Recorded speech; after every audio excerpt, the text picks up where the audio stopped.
ওকে, আসলে জুমে কিছু লিমিটেশন আছে।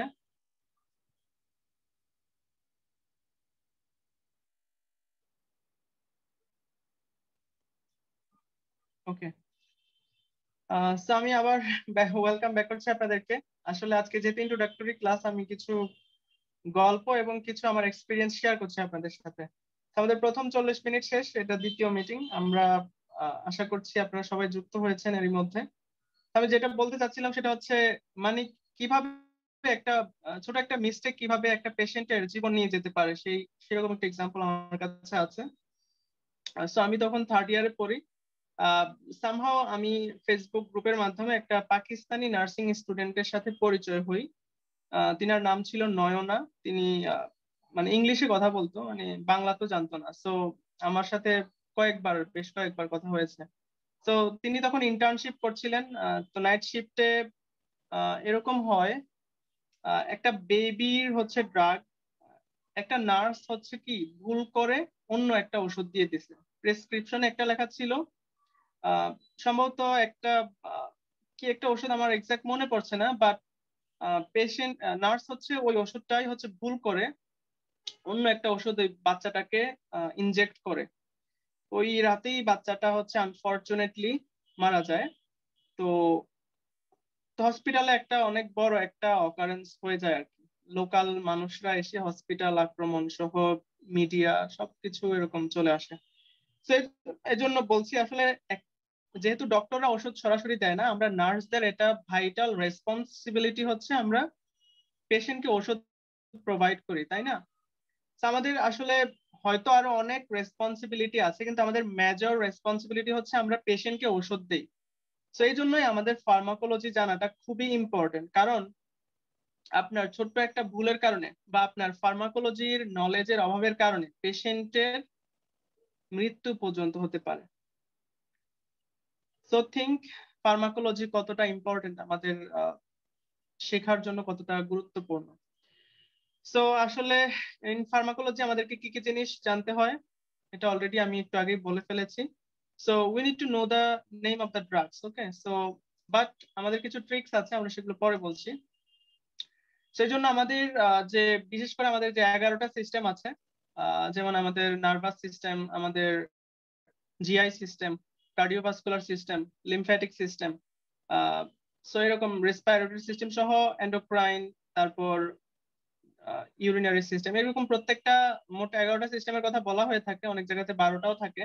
তো আমাদের যে হিউম্যান প্রত্যেকটা আমাদের শরীরের মধ্যে সবকিছুই একটা সিস্টেমের মধ্যে চলে। সো এই কোন একটা সিস্টেমে যদি প্রবলেম হয় তখনই তো আমরা ওষুধ নেই, আর এই ওষুধটাই হচ্ছে drug.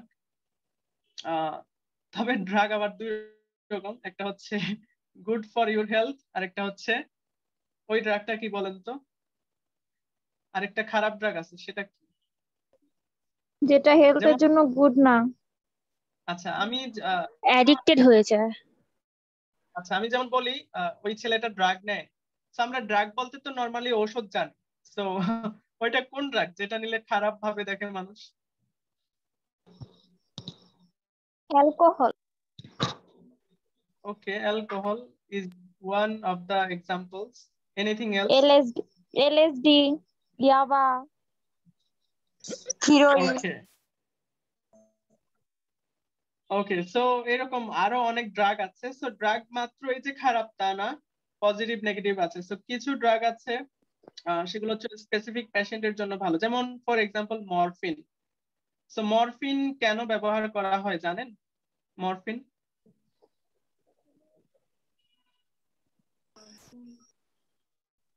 Do you have any idea about morphine? Morphine কিন্তু একটা অ্যাবিউসিভ ড্রাগ এজ ওয়েল। না হচ্ছে ভাইয়া। ওকে, মরফিন হচ্ছে একটা পেইন মেডিকেশন, অপরের যেটা সিভিয়ার পেইন মেডিকেশন, অর্থাৎ খুব তীব্র ব্যথার জন্য মরফিন দেওয়া হয়। ফর এক্সাম্পল আপনার যদি কার্ডিয়াক অ্যারেস্ট হয়, মানে এমআই, হার্ট অ্যাটাক, সেটা হলেও কিন্তু সেখানে মরফিন দেওয়া হয়। অর্থাৎ সিভিয়ার পেইন রিলিভের জন্য মরফিন দেয়া হয়, কিন্তু হচ্ছে যারা এডিক্টেড পারসন অর্থাৎ মাদকাসক্ত যারা, তারাও কিন্তু মানসিক বিকারগ্রস্ত হয়ে তারা মরফিন হচ্ছে নিজেদের শরীরে তারা ইনজেক্ট করে নিজেরাই। তো সেটা করলে তারা অন্যরকম একটা জগতে চলে যায়। তো সেইটা হচ্ছে কি বলে এটাকে অ্যাবিউজ বলা হয়, ড্রাগ অ্যাবিউজ। তো ড্রাগের যেমন ইউজফুলনেস আছে, উপকারিতা আছে, তেমন অপকারিতাও আছে। আবার ড্রাগের আরেকটা জিনিস হচ্ছে প্রত্যেকটা ড্রাগেরই সাইড এফেক্ট আছে। পৃথিবীতে এমন কোনো ওষুধ নাই যেটা সাইড এফেক্ট নাই। সেই জন্য ফার্মাকোলজি অর্থাৎ মেডিসিন শেখার সাথে সাথে কিছু কমন সাইড ইফেক্ট আপনাকে শিখতে হবে। আহ, সেটা শিখলে কি হবে, অর্থাৎ আচ্ছা আপনার অ্যাজ এ নার্সিং স্টুডেন্ট অথবা অ্যাজ এ নার্স ড্রাগের সাইড ইফেক্ট জানাটা আপনার জন্য কেন জরুরি, কেউ কি বলতে পারবেন?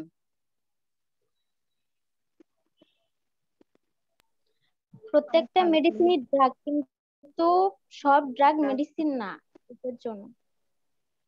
না না না, আমি বলতে চাচ্ছি, আমার কোশ্চেনটা হচ্ছে অ্যাজ এ নার্সিং, ভাইয়া কোয়েশনটা বুঝতে পারি নাই। ওকে, অ্যাজ এ নার্স অথবা অ্যাজ এ নার্সিং স্টুডেন্ট আমাদেরকে কেন ড্রাগের সাইড ইফেক্ট শিখতে হবে, অর্থাৎ পার্শ্ব প্রতিক্রিয়া আমাদেরকে কেন শিখতে হবে? ভাইয়া কারণ হচ্ছে যে ড্রাগের সাইড ইফেক্ট না জানলে, যার শরীরে আমি ড্রাগটা দিচ্ছি তার যদি ওই সাইড ইফেক্টে অন্য অর্গান গুলোর কোনো ক্ষতি হয়ে যায়, সেটা যদি না জেনে আমরা ড্রাগটা প্রয়োগ করি তাহলে হচ্ছে ওই রোগীর পরবর্তীতে আরো প্রবলেম হবে, এই জন্য। ওকে, আর একটু স্পেসিফিক করে বলতে পারবেন? ভাইয়া ওই ওকে, মূলত হচ্ছে ভাইয়া যে ভুল করে কোন ড্রাগ সে অনুযায়ী ট্রিটমেন্ট যদি করতে প্রেসক্রাইব পারবো। করা হয় তখন সময় আমরা ওই ডাক্তার দেখে বা রোগীর কন্ডিশন বুঝে তখন সময় আমরা চেঞ্জ করতে পারবো বা ওটা ধরে দিতে পারবো। anyone else want to add something? ভাইয়া অনেক ড্রাগ দেখা যায় যে ক্রস কানেকশন করে, তো সেক্ষেত্রে আমাদের ড্রাগের মানে সাইড ইফেক্টটা জেনে রাখা প্রয়োজন। ওকে, ঐশ্বর্য বলছে কিছু ড্রাগের মানে কন্ট্রা ইন্ডিকেশন আছে, হ্যাঁ, ড্রাগ নিলে সেটার আরেকটা ইফেক্ট তৈরি হয়। আমি সেটা রিঅ্যাকশন নিয়ে হয়ে যায়। আচ্ছা, আমি সেই টপিকে যাচ্ছি না। আমি বলছি যে মানে নার্স হিসাবে বা নার্সিং স্টুডেন্ট হিসাবে সাইড ইফেক্ট জানাটা কেন জরুরি, why it is important to know the side effects. আমি আসলে স্পেসিফিক পয়েন্ট, খুবই সিম্পল অ্যান্সার চাচ্ছি, আমি বেশি ডিটেইলস অ্যান্সার চাচ্ছি না। স্যার আমি কিছু বলতে চাই। কমন কারণটা কি, আমরা কেন এগুলো শিখি? কারণ হচ্ছে ভাইয়া প্রত্যেকটা ড্রাগেরই একটা লিমিটেশন থাকে, যে নির্দিষ্ট একটা টাইম থাকে। তো যখন এটা স্পেসিফিক ভাবে লিমিটেশনটা ক্রস করা হয় তখন মানে তখন কমপ্লিট করেন। ওকে, আমি তো কিছু আমি বলি। ওকে আমি বলতে চাই, ওকে মানে ওকে আমরা যদি না জানতে পারি যে আসলে এটা কোন ড্রাগের কারণে ইফেক্টটা হচ্ছে, তাহলে আমরা পরবর্তী ট্রিটমেন্টটা কিভাবে দেব? ওকে, আমরা আসলে ট্রিটমেন্ট দেই না, ট্রিটমেন্ট দিবে ডক্টর। আমি একদম সিম্পল অ্যান্সার চাচ্ছি, মানে সিম্পলি ভাই, বলেন কেন সাইড ইফেক্ট যদি আমরা জানি তাহলে আমরা সেই অনুযায়ী হচ্ছে ব্যবস্থা নিতে পারবো, মানে ওই অনুযায়ী প্রিপেয়ার হয়ে থাকতে পারবো। কোন কাছে অ্যান্সার, কিন্তু স্পেসিফিক অ্যান্সার হচ্ছে মানে একটা ড্রাগ ইউজ করার পর যদি ওই ড্রাগের আমরা সাধারণত ডায়রিয়ার ক্ষেত্রে সিপ্রোফ্লোক্সাসিন ইউজ করি, কিন্তু অনেক সময় এটা অ্যাডভার্স ইফেক্টের ফলে ডায়রিয়া বেড়ে যেতে পারে, যার কারণে এমোক্সিসিলিন ইউজ করে। তাই আমাদের অ্যাডভার্স ইফেক্টটা যেন খুবই জরুরি। ওকে, অনেকেই সুন্দর সুন্দর অ্যান্সার দিয়েছেন, কারো অ্যান্সারই ভুল না। আবার কেউ কিছু মনে করবেন না ভাইয়া আরো অ্যান্সার চাচ্ছে কেন। তো আসলে সবাই যখন সবার অপিনিয়নটা শেয়ার করবে, ধরেন আমি একটা ভাবছি, আরো পাঁচজন কিন্তু পাঁচ ভাবে চিন্তা করবে, তো আমরা সবার নলেজটা নিতে পারবো, এই জন্য আমি সবার থেকেই জানতে চাচ্ছি। ওকে, আপনারা আর কি কেউ বলতে চান এটা সম্পর্কে, যে আমরা কেন সাইড ইফেক্ট জানবো? কারো উত্তরই কিন্তু ভুল নয়। ওকে, হ্যাঁ, সাইড ইফেক্ট তো আছেই, এরপরেও যদি আমি অতিরিক্ত ডোজ ইউজ করি তাহলে আরো বেশি সাইড ইফেক্ট বেড়ে যেতে পারে। ওকে, গুড পয়েন্ট। ওকে, দেখো সে একটা খুব গুরুত্বপূর্ণ পয়েন্ট বলেছে। ধরো একটা আমি ড্রাগ দিলাম, সেটা কিছু সাইড ইফেক্ট হয়েছে, ধরো ভমিটিং করলো পেশেন্ট। এখন আমি যদি ওই ড্রাগটা ডক্টরকে ইনফর্ম না করি যে ওইটা দেওয়ার কারণে তো পেশেন্টের ভমিটিং বাড়তেছে, তাহলে আমি যদি ডক্টরকে ইনফর্ম না করি, আমি আবার কি ওই সেম ওষুধই একটু পরে আবার ওইটা টাইম, যদি আমি আবার ইউজ করি তাহলে আরো বেশি হবে। তাহলে পেশেন্টের অবস্থা আরো সিভিয়ার হবে, অর্থাৎ তার কি হয়ে যাবে, শক হয়ে যাবে, হাইপোভলিমিক শক হয়ে যাবে, তার ইলেকট্রোলাইট ইমব্যালেন্স দেখা দিবে। কারণ তার ভমিটিং এর সাথে কি হয়ে যায়, তার ফুড গুলো বের হয়ে যাবে, প্লাস তার ইলেকট্রোলাইটস গুলো খাবারের সাথে বের হয়ে যাবে, যার কারণে তার শরীরে ফ্লুইড ডেফিসিট দেখা দিবে, অর্থাৎ তার শরীরে ফ্লুইডের ঘাটতি দেখা দিবে।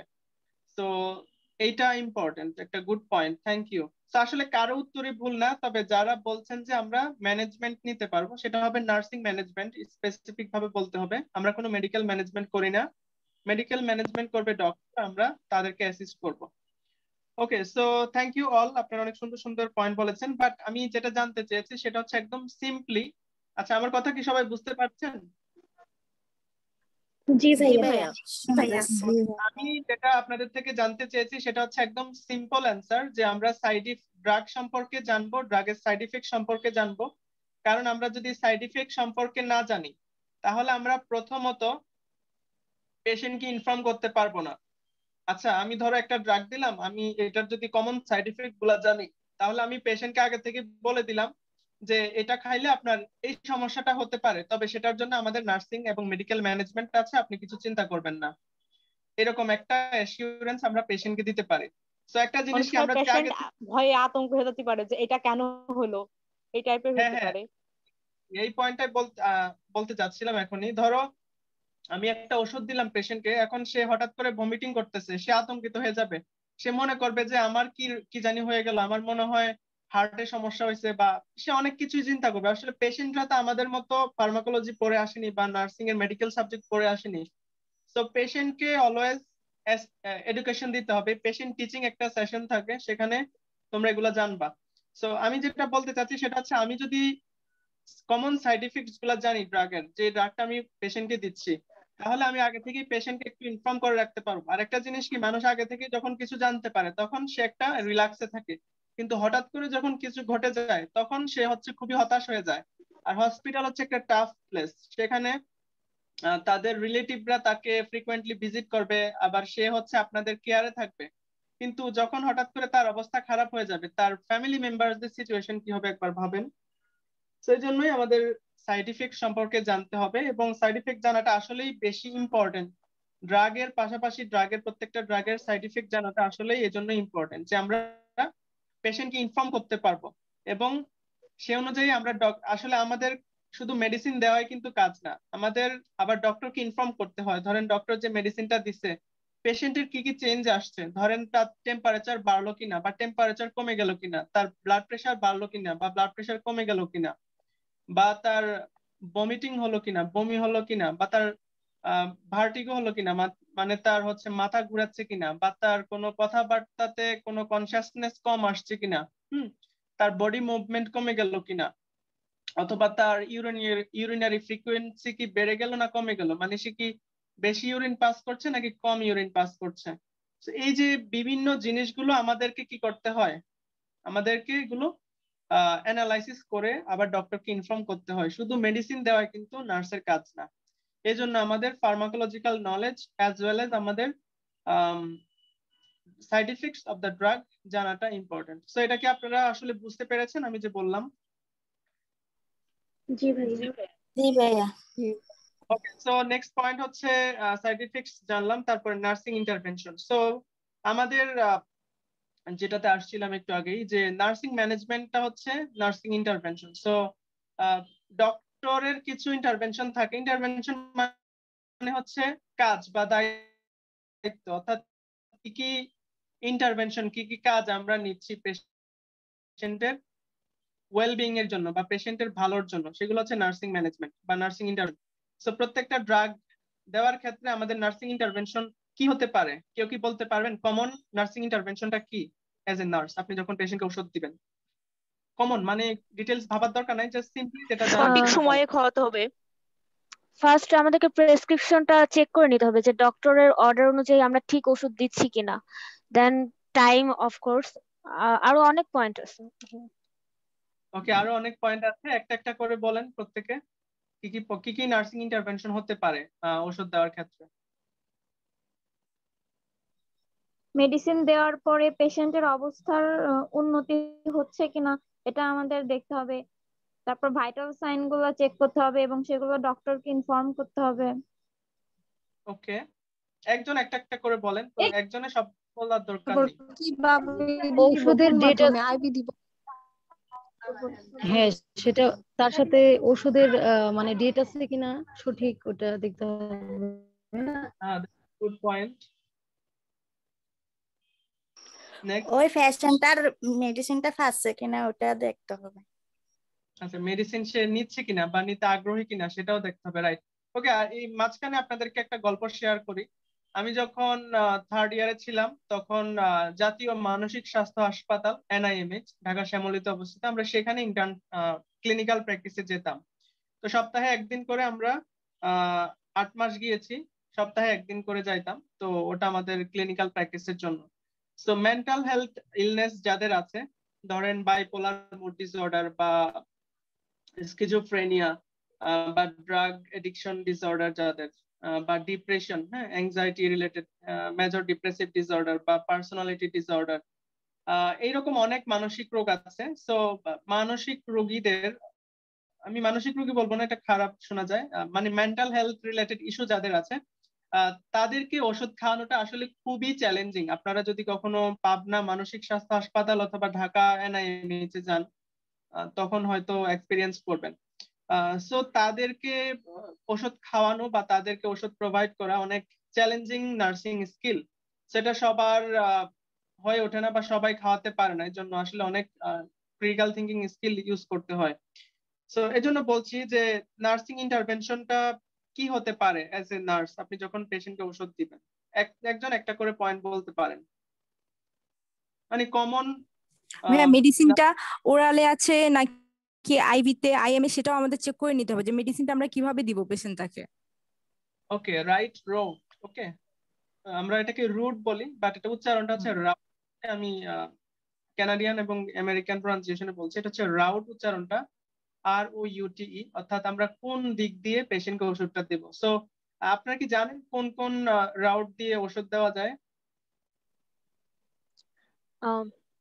Orally, intravenous, IM, IV, the infusion, rectal, intra-articular, transdermal, yeah, subcutaneous, then we can also use on the skin, মানে ointment, তারপর cream, এগুলো হচ্ছে drug. Okay, anyone want to add something or remove something? কারো কি একমত বা দ্বিমত থাকলে বলবেন অবশ্যই।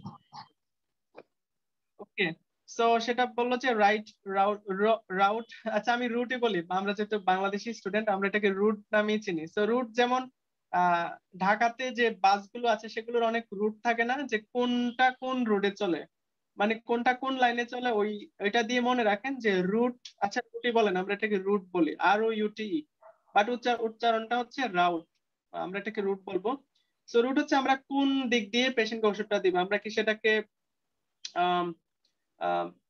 সাবলিঙ্গুয়াল দিব, মানে হচ্ছে আমরা ঠোঁটে জিহ্বার নিচ দিয়েও দেওয়া যায়, তারপর আমরা আইভিতে দিতে পারি, ইন্ট্রামাসকুলারে দিতে পারি, ইন্টারডার্মালে দিতে পারি, তারপর ওরালি দিতে পারি। সো এরকম আমাদের আরো অনেক ওয়েজ আছে, ওয়েজ গুলাই হচ্ছে আমাদের রুট। ওকে, সো আর কি ইন্টারভেনশন হতে পারে পেশেন্টের জন্য ফার্মাকোলজিতে?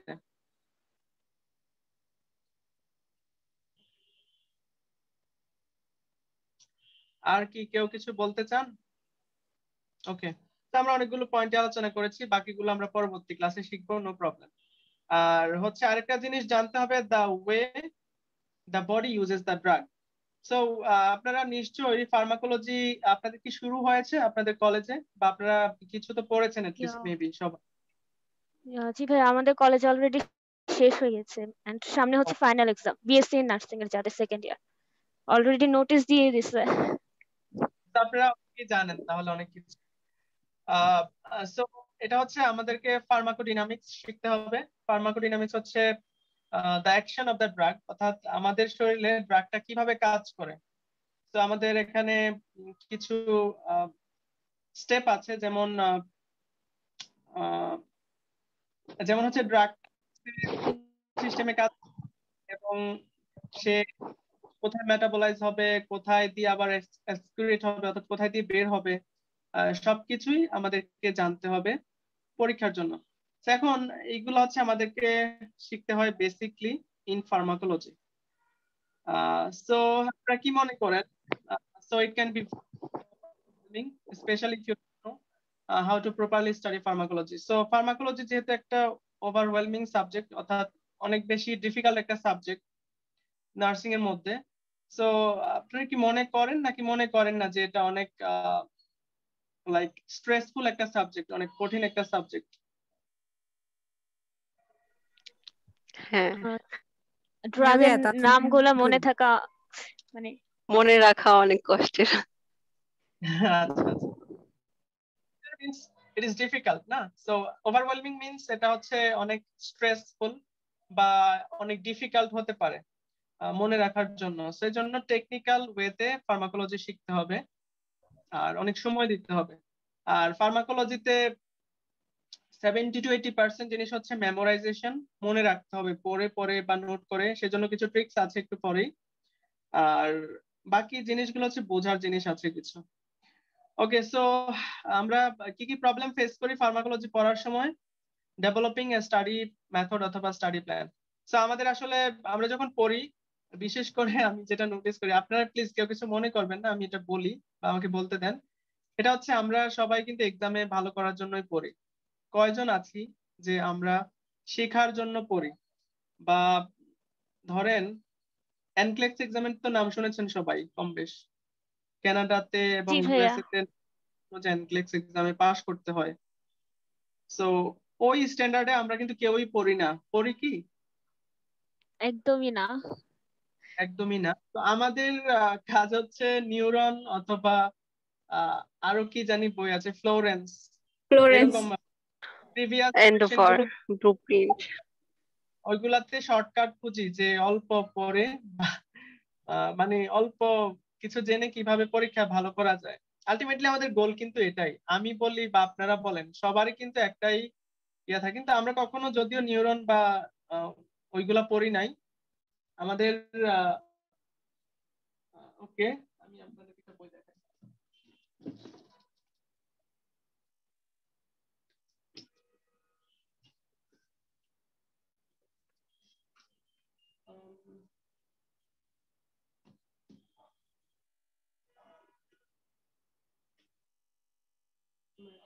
আচ্ছা, ফার্মাকোলজিটা একটু নিচে আছে, দেখতে পাচ্ছেন? আচ্ছা, এই বইটা দেখতে পাচ্ছেন? এটা হচ্ছে হিউম্যান ডিজিজ। এটা নার্সিং এর জন্য পড়া, এটা কানাডাতে পড়ায়, আমাদেরকে এগুলাই পড়ানো হয়। প্রত্যেকটা বই এরকম মোটা মোটা।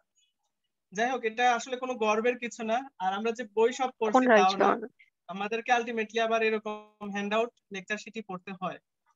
কিন্তু এটা সব থেকে ভালো, যদি জানার আগ্রহ থাকে সেক্ষেত্রে আপনি ভালোভাবে শিক্ষাটা ইম্পর্টেন্ট। কারণ আপনি একটা মানুষের লাইফ নিয়ে ডিল করবেন। ডক্টর আপনাকে প্রেসক্রিপশন দিয়ে চলে যাবে, বাট ওষুধটা কিন্তু আপনাকেই দিতে হবে। ভাইয়া বইটার নাম আপনারা কি যদি যে?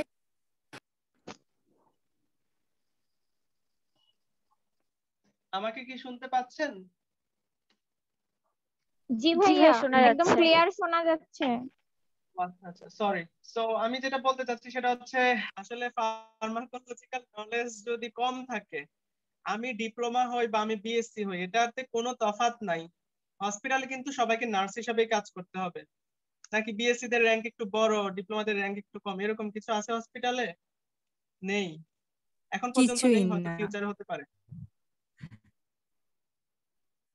সো এজন্য আসলে নার্স হিসাবে ফার্মাকোলজিক্যাল নলেজটা থাকাটা আসলে ইম্পর্টেন্ট। সো ডক্টর কিন্তু যেটা বলছিলাম, ডক্টর প্রেসক্রিপশন দিয়ে চলে যাবে বা তার কাজ করবে, কিন্তু ওষুধটা কিন্তু আপনাকেই প্রোভাইড করতে হবে। এখন এই ফার্মাকোলজি শেখার জন্য যদি কোনো আলাদা স্টাডি প্ল্যান বা মেথড না জানা থাকে, তাহলে ওই সব সাবজেক্টের সাথে মিক্স করে পড়বেন, পরীক্ষা পর্যন্ত মনে থাকবে, এরপরে সব ভুলে যাবেন। সেই জন্য আপনাদেরকে কি করতে হবে, আজকে থেকেই সবাই হচ্ছে একটা করে ফার্মাকোলজির খাতা কিনবেন, ঠিক আছে? বা যদি থাকে তো ভালো, মানে আমার ক্লাসের জন্য স্পেশালি। সেটা হচ্ছে আপনাদের এক নাম্বার রেসপন্সিবিলিটি। সো একটা আলাদা খাতা নিবেন। আমি একটু পানি খেয়ে নিচ্ছি, কথা বলতে প্রবলেম হচ্ছে।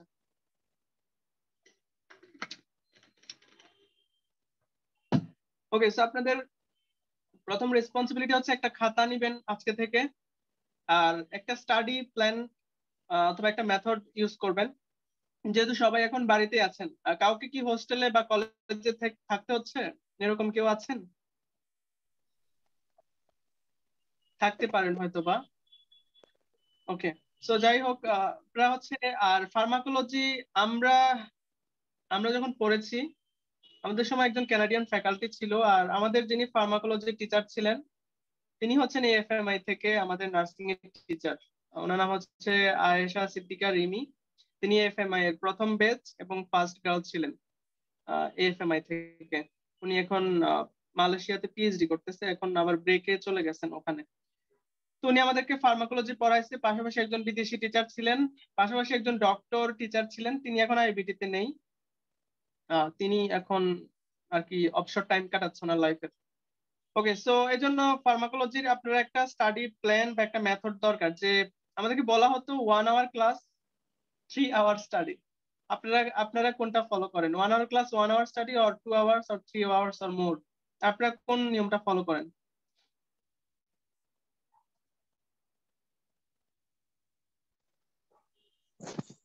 আপনি কি আপনারা শুনতে পাচ্ছেন? আমি জিজ্ঞেস করেছি যে আমাদেরকে এইভাবে ইয়া করতে হইতো যে 1 আওয়ার ক্লাস 3 আওয়ার্স, অর্থাৎ 1 ঘন্টায় যা পড়ানো হবে, মানে একটা লেকচারে 1 আওয়ার বলতে একটা লেকচার, ওটার জন্য আপনারা কয় ঘন্টা সময় ব্যয় করেন? যতটুকু সময় পর্যন্ত স্টাডি। জি, সময় নাই, যতটুকু ইচ্ছা। ও আচ্ছা আচ্ছা, যতক্ষণ সময় লাগে। আচ্ছা, সেটা গুড পয়েন্ট। হচ্ছে আনলিমিটেড টাইম আছে আপনার হাতে। আর বাকিদের কি অবস্থা? মানে 1 আওয়ার ক্লাস, ওই 1 আওয়ার লেকচারের জন্য কত আওয়ার পড়েন? এটা তো কাউন্টই করিনি কখনো। কাউন্ট করতে হবে, because time is very important. আচ্ছা ঠিক আছে, আমি ওইটাতে আর টাইম বেশি নিচ্ছি না। সো কি করতে হবে? আমাদের একটা স্টাডি মেথড প্ল্যান করতে হবে যে আমি এই কোর্সটা বা এই সাবজেক্টটা আমি এই প্ল্যানে পড়বো, এবং কি কি টেকনিক্যাল ওয়ে আছে ওই শর্টকাটে ভালো করার জন্য সেগুলো ফলো করব। আর আপনাদের যেহেতু আপনারা এক্সাম নির্ভর পরীক্ষার জন্য পড়াশোনা করেন, সেহেতু আপনাদের সব থেকে যেটা ইজি সেটা হচ্ছে আপনারা বিভিন্ন গাইড থেকে বিগত সালের কোশ্চেন গুলো দেখেন, সেগুলো সলভ করেন। ওই টাইপের যেগুলো কোশ্চেন হতে পারে সেগুলো নিজেরা তৈরি করবেন, সেটা অনুযায়ী পড়বেন। বাট যদি শিখতে চান তাহলে একটু ভিন্নভাবে পড়তে হবে এবং বেশি পড়তে হবে। ওকে, সো একটা স্টাডি প্ল্যান বা একটা রুটিন তৈরি করতে হবে। ওকে, এরপর হচ্ছে learning what material is essential to know and what is not. এটার মানে হচ্ছে ফার্মাকোলজিতে বা যে কোনো সাবজেক্টে আপনাদের একটা নির্দিষ্ট সিলেবাস দেওয়া থাকে, তাই না? সবারই তো একটা সিলেবাস আছে, বিএসসি দের আছে, ডিপ্লোমাদের আছে। জি ভাইয়া আছে। হ্যাঁ, প্রথমত আপনারা হচ্ছে সিলেবাসের কন্টেন্ট গুলো ফলো করবেন, সেখানে কি কি কন্টেন্ট পড়ানো হয় সেগুলো ফলো করবেন। আর এর মধ্যেও আবার কন্টেন্টের মধ্যে কোনটা জানা বেশি জরুরি, কোনটা কম জানলেও চলবে, কোনটা পরীক্ষার জন্য বেশি ইম্পর্টেন্ট হতে পারে, আবার কোনটা একটু কম ইম্পর্টেন্ট, আমি স্কিপ করে পড়তে পারি, সেটা জানতে হবে। যেমন ফর এক্সাম্পল, আপনাকে কিন্তু সব ড্রাগের নাম মুখস্থ করার দরকার নাই, ঠিক আছে?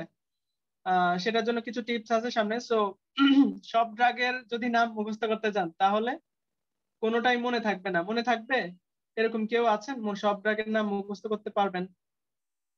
আমরা যেমন ডিকশনারির সব ওয়ার্ড মুখস্থ করতে পারি না, ঠিক তেমনি আমরা আমাদের যে ফার্মাকোলজির যত ড্রাগ আছে আমরা সব ড্রাগের নামও মুখস্থ করতে পারবো না। তো এই জন্য আমাদেরকে গ্রুপ ওয়াইজ বা ক্লাস ওয়াইজ ওষুধের নাম মনে রাখতে হয়। সেটার জন্য সামনে টিপস আছে, আমি দেখাচ্ছি। আর আরেকটা প্রবলেম আমরা ফেস করি, সেটা হচ্ছে trying to memorize every single drug name and its side effects. তো এটা এতক্ষণই আলোচনা করছিলাম, আর একটু অ্যাড করি। সেটা হচ্ছে আমরা কি করি ফার্মাকোলজিতে, আমরা সব ড্রাগের নাম মুখস্থ করতে যাই, আলটিমেটলি ইভেনচুয়ালি আমাদের দেখা যায় মনে হচ্ছে যে কিছুই পড়ি নাই বা কিছুই মনে থাকে না। আপনাদের কি এরকম হয়েছে? জি ভাইয়া। জি ভাইয়া হয়েছে। জি ভাইয়া। হ্যাঁ হ্যাঁ এটা হবে, কারণ আমি সব ড্রাগের নাম মনে রাখতে পারবো না। তবে আমরা যদি ড্রাগের ক্লাস অথবা গ্রুপের নাম মনে রাখি তাহলে কি হয়, আমরা ওই ড্রাগ ওইটা সম্পর্কে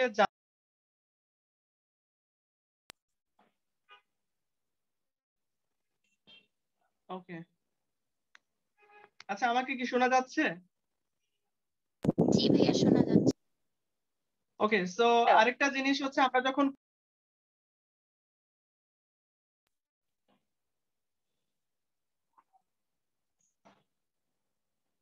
ওকে সরি আমার এখানে কল আসলে একটু মিউট হয়ে যায় মনে হয়। এখন কি শোনা যাচ্ছে? জি ভাইয়া। Okay thank you. আর হচ্ছে আমরা যখন কোনো কমন ওষুধের মানে ওই ওষুধের কোনো ক্লাস বা গ্রুপের নাম যদি আমরা মুখস্থ করতে পারি বা মনে রাখতে পারি তাহলে ওই ড্রাগের অ্যাকশন গুলোও কি অলমোস্ট সেম হয় এবং সাইড ইফেক্ট গুলোও সেম হয়। এটা পরবর্তী স্লাইডে দেখাচ্ছি। সেই জন্য আমাদেরকে একটু ওয়াইজলি পড়তে হবে। প্রত্যেকটা ওয়ার্ড বাই ওয়ার্ড বা পয়েন্ট টু পয়েন্ট সব ওষুধের নাম জানার দরকার নাই, সব ওষুধের সাইড ইফেক্ট জানার দরকার নাই। আমাদেরকে গ্রুপ ওয়াইজ বা ক্লাস ওয়াইজ আমাদেরকে ওই ওষুধের গ্রুপের নাম বা ক্লাসের নাম এবং সাইড ইফেক্ট গুলা আমাদেরকে মনে রাখতে হবে। আর হচ্ছে cramming. So do you have any idea about cramming? না ভাইয়া। Do you know any one of না you? ভাইয়া। 39 students are. So যদি কেউ জানেন শেয়ার করতে পারেন। না জানার মধ্যেও কোনো লজ্জা বা শাইনেস রাখার দরকার নেই। না জানলে আমি শেয়ার করবো, নো প্রবলেম। যদি কেউ জানেন শেয়ার করতে পারেন। ভাইয়া আমরা যারা ফার্স্ট ইয়ার বিএসসি আমাদের তো ফার্মাকোলজি সম্পর্কে কোনো তেমন ধারণাই নেই। বেসিক্যালি কোনো ফার্স্ট ইয়ারের ক্লাস না।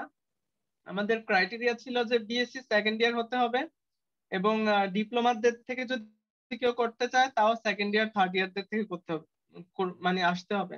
এরপরেও যদি শেখার জন্য কয়েকজন ফার্স্ট ইয়ার থাকে আমাদের কোনো প্রবলেম নাই, মানে আমার কোনো প্রবলেম নাই। আপনারা যদি ক্লাস করতে চান, ঠিক আছে।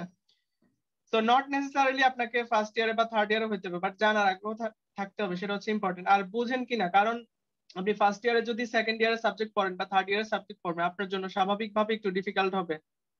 এক নাম্বার হচ্ছে আমাদের সবার ইংলিশে প্রবলেম, তাই নয় কি? যেহেতু ইংলিশে লেকচার সাজানো, যদিও আমি বাংলাতে ক্লাসটা নিচ্ছি, আমি চাইলে সেটা ইংলিশেও নিতে পারি, কিন্তু অনেকেরই প্রবলেম হবে বুঝতে, যার কারণে আমি বাংলাতে কন্ডাক্ট করছি। তো আমি রিকোয়েস্ট করবো অ্যাটলিস্ট সেকেন্ড ইয়ার হলে ভালো হয়, কারণ যেহেতু ফার্মাকোলজি একটু অ্যাডভান্স সাবজেক্ট, এর আগে আপনাকে অনেক সাবজেক্ট পড়ে আসতে হয়। যেমন আপনার ফার্মাকোলজি পড়ার জন্য আপনাকে বেসিকলি আগে যেটা জানতে হবে সেটা হচ্ছে অ্যানাটমি জানতে হবে, ফিজিওলজি জানতে হবে, প্যাথোফিজিওলজি জানতে হবে, তারপর ফান্ডামেন্টালস অফ নার্সিং জানতে হবে।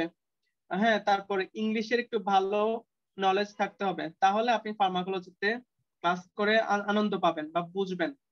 ওকে ওকে, সো ক্র্যামিং হচ্ছে এক্সামের জন্য পড়া। যেগুলো আলোচনা করছেন সেগুলো বুঝতে পারতেছি আর কি। না, এটা তো ইন্ট্রোডাক্টরি ক্লাস, এটা খুবই ইজি একটা প্রেজেন্টেশন, এটা সবাই বুঝবে। এটা যদি কেউ নার্সিং এ নাও পড়ে সেও বুঝবে। ওকে, সো ক্র্যামিং হচ্ছে আসলে অনেক স্ট্রেস নিয়ে ইন্টেনসিভলি কোনো সাবজেক্ট পড়া এক্সামের জন্য। যেমন ফর এক্সাম্পল এক সপ্তাহ পর আপনার পরীক্ষা, এখন আপনি কি করবেন? বা মনে করেন এক মাস পর আপনার পরীক্ষা, এখন আপনি সবকিছু একদম ডিটেইলস এ পড়বেন, কারণ এক্সামে আপনি ভালো মার্ক তুলতে চান। এখন আপনার হাতে একদিন সময় থাকুক বা 10 দিন সময় থাকুক বা 7 দিন সময় থাকুক, আপনি যখন ইন্টেনসিভলি কোনো কিছু অনেক স্ট্রেস নিয়ে কোনো সাবজেক্ট এক্সামের জন্য পড়বেন, সেটা হচ্ছে ক্র্যামিং। ক্র্যামিং ইজ অলওয়েজ ওভারওয়েলমিং। ক্র্যামিং মানে হচ্ছে ধরেন এক্সামের জন্য স্পেশালি আমরা যেটা পড়ি সেটা আমাদেরকে অনেক স্ট্রেস দেয় না? অবশ্যই। তো এই স্ট্রেস নিয়ে কোনো সাবজেক্ট পড়াটাই হচ্ছে ক্র্যামিং, আর সেটা আমরা সবাই ফেস করি ফার্মাকোলজি পড়তে। আরেকটা জিনিস হচ্ছে ফার্মাকোলজির পাশাপাশিও তো আমাদের আরো অনেক এক্সাম থাকে, অনেক সাবজেক্ট থাকে, যেমন হয়তো মেডিকেল সার্জিক্যাল নার্সিং অথবা maternal and child health nursing বা আপনাদের পেডিয়াট্রিক্স যেটা এছাড়াও থাকতে পারে নার্সিং, নার্সিং এর অ্যাডমিনিস্ট্রেশন বা আরো অন্যান্য সাবজেক্ট আছে। তো এই সবকিছু যখন একটা সব সাবজেক্টের সাথেও আপনাকে যখন ফার্মাকোলজি এক্সামের জন্য পড়তে হবে, এবং তখন আমরা কি হয়ে যাই, খুবই স্ট্রেসফুল হয়ে যাই। এই স্ট্রেসফুল সিচুয়েশন নিয়ে পড়াটাই হচ্ছে ক্র্যামিং। ওকে, ওকে, সো ক্র্যামিং কেউ কি বলতে পারবেন এখন ক্র্যামিংটা আসলে কি?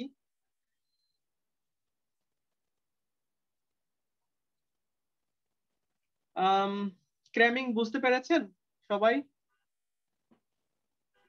জি। আচ্ছা, বুঝলে যদি সামারি করেন আমার শুনতে ভালো লাগবে, মানে আমার কাছে ভালো লাগবে। যদি বুঝে থাকেন তাহলে ক্র্যামিং মেইনলি হচ্ছে মেবি একটা মানে উইশ বা একটা কি বলবো গতি থাকা পড়ার প্রতি।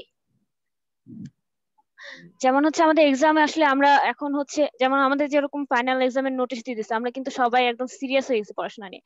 বাট আমি নর্মাল টাইমে কিন্তু ততটা সিরিয়াস থাকি না, বাট সেটা থাকা উচিত। বাট এক্সামের টাইমে হচ্ছে আমরা মানে আমাদেরকে পড়তেই হবে এখন, এরকম একটা ইন্টেনশন থাকা মেইনলি। এরকম একটা স্ট্রেসফুল ইন্টেনশন নিয়ে পড়া বা পরীক্ষার জন্য পড়া হচ্ছে ক্র্যামিং। থ্যাংক ইউ মারুফা, খুব সুন্দরভাবে বলেছো। ওকে, মানে সেটা তুমি আরেকটু স্পেসিফিক করেছো, সেটা হচ্ছে আমি তোমাকে থ্যাঙ্কস দিচ্ছি। সেটা হচ্ছে আমরা নরমালি হচ্ছে কোনো সাবজেক্ট হচ্ছে গায়ে লাগায় পড়ি না।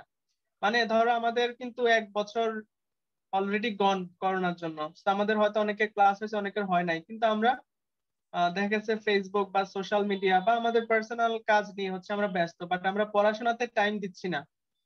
এখন যখন এক্সামের ডেট চলে আসছে, এখন আমরা কি করছি, সব কিছু পড়ার চেষ্টা করছি, ইন্টেন্সিভলি পড়ার চেষ্টা করছি এক্সামের জন্য। এই এক্সামের জন্য ইন্টেন্সিভলি কোনো সাবজেক্ট পড়াটাই হচ্ছে cramming. Okay okay, now come to the procrastination. So do you know what is procrastination? না ভাইয়া। এনিওয়ান? ক্রামিং এর বিপরীত। মানে হচ্ছে সারা বছর আমরা যেভাবে পড়াশোনা করি, মানে বই খুলি তো খুলি না, পড়ি তো পড়ি না, ডিমে তেতলা একটা ইয়ে আছে না, ওইটাই। ওকে, স্পেসিফিক ভাবে বলতে হবে প্রোক্রাস্টিনেশন মানে। আর কি কেউ অ্যাড করতে চান? ওকে, যদি না চান আমি শেয়ার করছি। সো প্রোক্রাস্টিনেশন মানে হচ্ছে আলসেমি করা। সে ফর এক্সাম্পল আপনার আজকে কত তারিখ? আজকে হচ্ছে 20 তারিখ। মনে করেন আপনার জুলাইয়ের 1 তারিখ থেকে পরীক্ষা। এখন আপনি মনে করছেন জুলাইয়ের 1 তারিখ তো পরীক্ষা, আমি পরীক্ষা রাতে পড়লে সব কভার করতে পারবো, এত ডিটেলস পড়ার দরকার নাই। বা ধরেন মনে করতেছেন যে আমি এটা করব, এত তাড়াহুড়া কিসের, আস্তে ধীরে করি, বা আজকে একটু ফেসবুক চালাই, বা আজকে একটু শপিং এ যাই।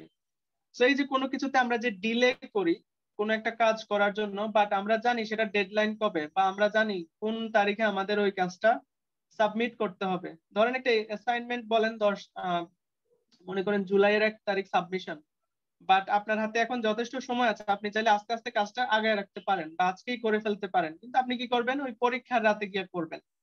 এই যে আমরা সব কাজেই ডিলেমি করি, ডিলেমি বাংলা ওয়ার্ড, মানে ডিলে করি, সেটাই হচ্ছে প্রোক্রাস্টিনেশন। মানে আপনি এটা ডেডলাইন জানেন এবং আপনি জানেনও যে এটা আপনাকে সাবমিট করতে হবে বা আপনাকে কমপ্লিট করতে হবে উইদিন দ্য টাইম, বাট আপনি করছেন না।